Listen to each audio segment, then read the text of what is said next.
Hello friends, welcome to the information security terminologies. This is the second part of risk management. If you remember in my previous video, I have discussed up to the risk response option, and when I was discussing about the risk response option, I have talked about that it is a Atma, it is a soul of the risk management process. Okay, so when risk is identified and after identification and evaluation, risk is required to be responded. So risk response is going to be given according to the 4 risk response options: avoid, transfer, mitigate and accept. Now this acceptance and acceptance of the risk response option is a 2 different dimension. This risk response option is a recommendation made by the risk practitioner or the risk owner. But senior management has got all right to accept or deny it. So there is the next process after the risk response option is the acceptance of risk. Acceptance of risk means management is going to see whether these recommended controls are acceptable to the organization or not. And again the benchmark is the risk appetite and risk tolerance. So whatever the residual risk is there after implementation of the proposed control, that must meet the risk appetite. And I have told you the risk appetite is the level of risk which is acceptable to the organization or acceptable to the senior management organization as a whole. There is another benchmark is also there, that is known as a risk tolerance. But risk tolerance is a discussion for any specific risk, not organization as a whole. But in that circumstances also, wherever we are going to have the discussion to have more risk or tolerate more risk through risk tolerance option, but it should never cross the risk appetite benchmark, which is the ultimate level of the risk given by the senior management as a benchmark. Now when management is accepting it, management has to give proper justification for that if they are going to deny it, they have to give the justification that they are denying. Remember, management has got all right to accept or deny the recommended risk response options. The risk practitioner or the risk owner, the process owner, is only going to recommend it. But the senior management or the board has got all right to accept or deny it. They have also got right to change the level of the risk appetite. Say in certain circumstances this happens also, that wherever when the risk review is going to take place and that time if they are finding that certain risk has come down, so in that circumstances they will have a option to increase or decrease the risk appetite level. So there is a change in the risk appetite level also, that is also at the discretion of the board or the senior management. So that is happening.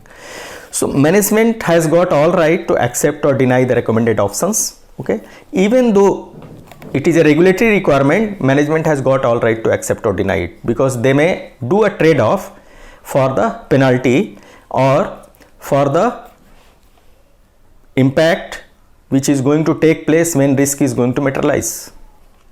In that circumstances, when even though the risk is critical, management can do that one.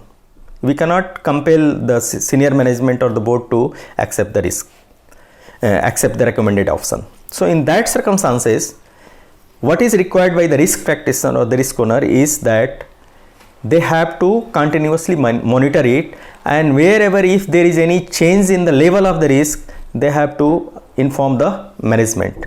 Then the management may have option to take a further call, because they are the owner of the organization. So and ultimately from outside if you see, the risk is owned by the CEO or the board. Okay, from outside, for all risk they are going to be accountable for that. So they have got all right to do that one. But when this risk acceptance process is completed, after that whatever the controls has been recommended and accepted by the management is required to be implemented. And after implementation, the whatever residual risk is there, leftover risk is there, that must be equal or below the risk appetite level. Now from here the risk monitoring process start. Once the controls are going to be implemented, we need to monitor the controls. Every control is having objective. When that objective is going to be met, then we can tell that it is reducing the risk or it is mitigating the risk up to the level for which it has been implemented. For that purpose, the different parameters are there through which the monitoring is going to take place. KRI is there, key risk indicators, which are the lead indicators which are going to give the alert in advance, and we have got option to make the modification before the risk is going to materialize. The another is the KPI is there, key performance indicators. They are the key performance indicator, KPI, and KGI, key goal indicators. These are the lag indicators. So for future they are going to tell us that what type of modification is required or what type of correction is required.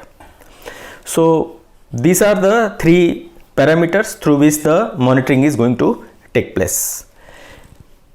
In this, whatever the outcome is there in this monitoring process, whatever outcome is there, that is going to be recorded in the risk register. Whatever this risk management process is there, it is recorded into the risk register.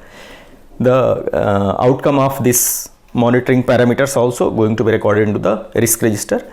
Risk register is also known as a risk universe, where all identified risk to the organization is recorded, and also the status of the controls, that whether the control is implemented or control is proposed, any compromise has taken place, those things also, this KPI, KRI, KGI, their monitoring is also going to be recorded there. Okay. And if any further implementation of control is going to take place, or if any variation is going to take place, that is also going to be recorded into the risk register. So risk register is a document which is also known as a risk universe, through which we come to know about the risk profile of the organization as on date or in that point of time. Now after whatever this outcome of this monitoring is there, that is required to be reported to the management. That is known as a communication. That is required to be communicated to the management, because ultimately they are the owner and they need to know the state of affairs of the risk in the organization, so that they can take a risk aware decision. Not only they need to have a awareness about the risk, but throughout the organization there is a need for a risk aware culture. Risk aware culture means you will find that there is a smooth communication or open communication about the risk, but not for those risks which has not been responded or addressed. If any newer vulnerabilities has cropped up and that has come to the knowledge of the risk assessor or to the management, that should not be discussed to the in general with the employees or to the other staff members unless and until the controls are going to be implemented for that. Otherwise what will happen? We are opening the window for, or we are giving opportunity for exploitation of the risk. Now, well friends, precisely I have explained the risk management process. Hope this is going to help you in understanding these two videos, understanding the risk management process. But there is a need of a continuous risk assessment, because there may be a change in the threat scenario, or there may be change in the vulnerability. So it is a continuous process, it happens, and risk assessment happens depending upon the criticality of the risk. If risk is more critical, the monitoring and assessment is also going to happen at a lesser frequency. But over and above, one of the important dimension what I wanted to mention here, that there is a need for awareness across the organization about the risk, so that everyone can take a risk aware decision and they can take into account the risk associated with their part of the operations or discharging their duties. Thank you.